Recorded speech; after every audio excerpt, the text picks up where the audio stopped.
আজকে একটা খুব সোজা রেসিপি নিয়ে চলে এলাম, আলু চচ্চড়ি। আলু চচ্চড়ির মধ্যে কোনো রকম লঙ্কা দেবো না, কাঁচা লঙ্কা ব্যবহার করব না। তেলটা গরম হয়ে গেছে, এবার এই আলুটা দিয়ে দেবো। কোনো রকম ফোড়ন দেবো না, শুধু আলুটা দেবো। এবার আলুটা ভালো করে লাল লাল করে ভেজে নেব। এবার এই নুনটা দিয়ে দিলাম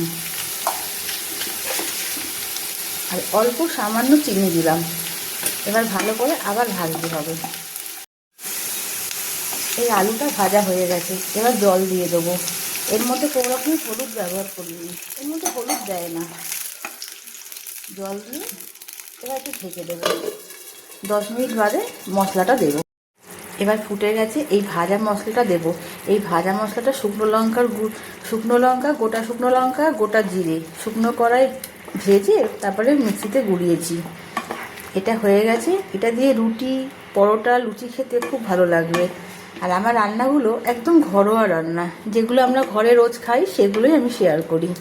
আর আমার ভিডিওটা এতক্ষণ দেখার জন্য অনেক ধন্যবাদ সবাইকে।